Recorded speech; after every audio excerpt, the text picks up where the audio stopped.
Alright guys, welcome to devlog number 5. This is the destroyer that I was showing off in the last video. We made some upgrades to it. First of all, we got new engine particle effects. Rich set these up to scale and strength as you apply more thrust force. We also have to update the audio effects to change the pitch and whatnot as the engine scale. I also created a new planet and moon environment, added in a bunch of fog here. We got the fog looking a little better. I want to tweak it more. But one of the cooler things that we got working in the game is the front-mounted railgun.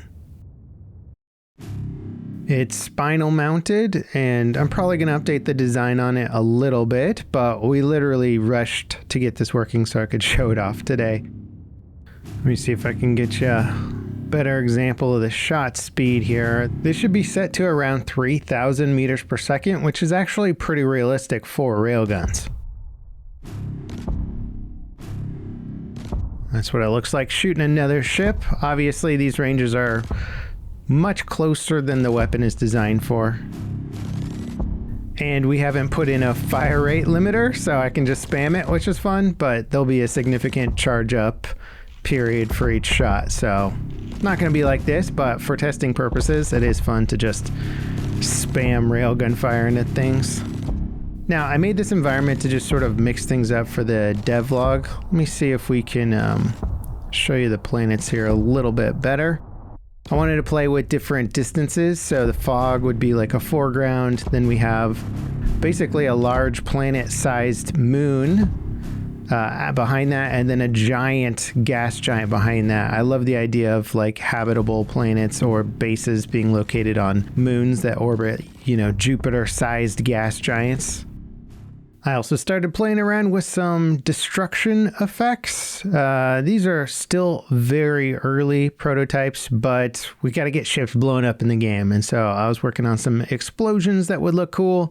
I think this one's like somewhere between 10 and 15 layers of particle effects just for like a quick 2 to 3 second long blast. And I want to add a lot more to it. We're going to add more smoke, more debris, that kind of stuff. But this is sort of getting it to a place where we could start building out the destruction mechanics in the game, and then I can add more particle effects later as needed. Rich has also been busy with a ton of things, one of which has been adding more stuff to the heads-up display. You can see we've got the beginnings of a little radar in the lower left. We've got some whole health down at the bottom, and even a CWIS ammo reader. All of this stuff is kind of placeholder and will get improved, but basically getting them in the game now will allow us to kind of play with the readability and functionality of them. So that's where we're at, basically exactly a month into development. We started on January 2nd, so this is 1 month of game dev, and I'm really happy with the progress that we're making. We are for sure jamming right now, lots of late hours and stuff, but enjoying every second of it. So today I want to talk a bit more about what we accomplished during week 4, some of the challenges and stuff, and I've seen a bunch of comments there asking if I could show off more details on certain aspects. Also, if you want to follow along for daily progress reports, we have a Discord. I'll link that in the video description, where I'll post more updated progress and more behind the scenes there. And you can also add your ideas and contribute in different ways. We actually have a couple people contributing to the project in cool ways right now, so I'm excited to talk about that in the near future, but it's all kind of coming about because of our Discord server. So without question, one of the biggest things we were working on last week was finishing up ship modularity. Rich explained this last devlog in more detail, but it's basically a system that allows us to modularize ships and build them with components and have all those components contribute to the overall stats of the ship. And it basically will make building ships down the road much easier and quicker, but it's a lot of work up front to get working. So we kind of dialed most of that stuff in while simultaneously getting a new ship in the game, which is the Orion Navy Hammerhead Destroyer that we've got here. Now, the first variation of texturing this ship was a bit more chromy and shiny, and it kind of felt like a Mandalorian ship or something like that. So I went in and threw some paint on here. I was kind of struggling with what to do with this ship visually, and still, I think I want to make some tweaks to it in the texturing department.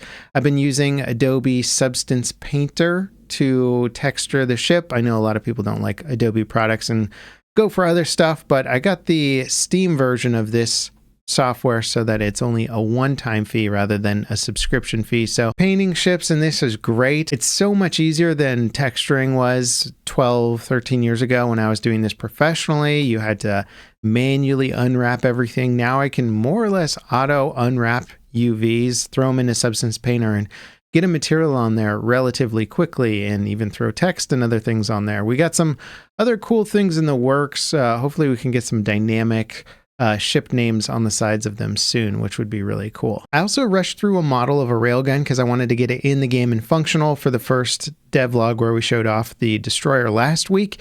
I'm not totally happy with the 3D model, so I think I'm going to go back in and change some things about it, but it was fun kind of doing the internals and getting all the little magnetic rails and stuff set up for it. So it's going to be fun getting back into that and kind of tweaking it a little bit. Now, once Rich finished with the base work for the modular ship components, basically, he wanted to start plugging in UI components to the modular ship stuff, and that led to a lot of UI work.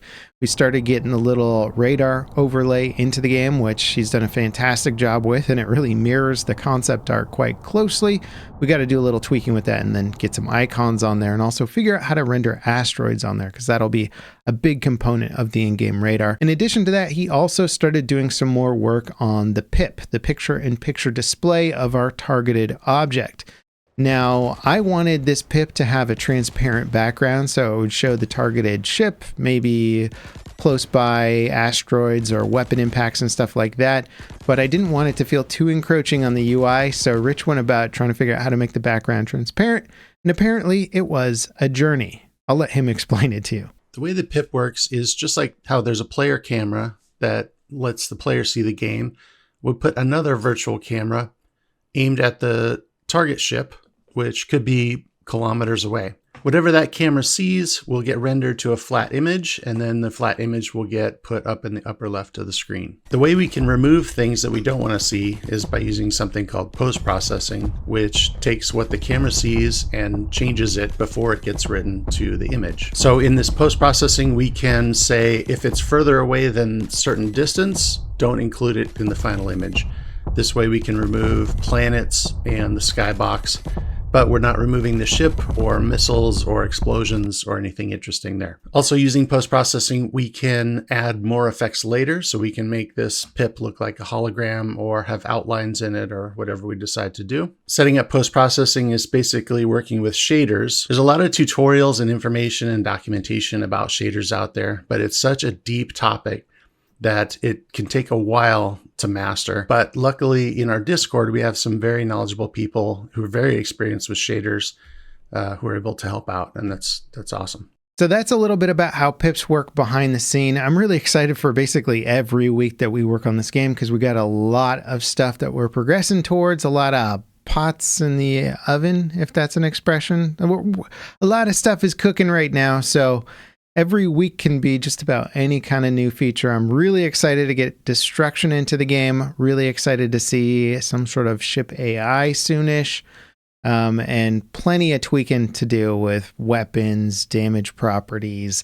Environmental design is something that I gotta focus on probably next week. So excited to get into all that stuff. Once again, if you want to follow the project more closely, check out our Discord linked in the video description. And also, if you want to catch up on any of the other devlogs, including the initial concept devlog, there is a link to the playlist down below. I would recommend checking out that concept video next if you haven't seen it, and it'll kind of give you a little bit of an overall view for what the game is and the inspirations behind it. Hope you guys enjoyed this video. If you did, leave me a like, subscribe for more content, like it, hit that notification bell to beat that YouTube algorithm with me.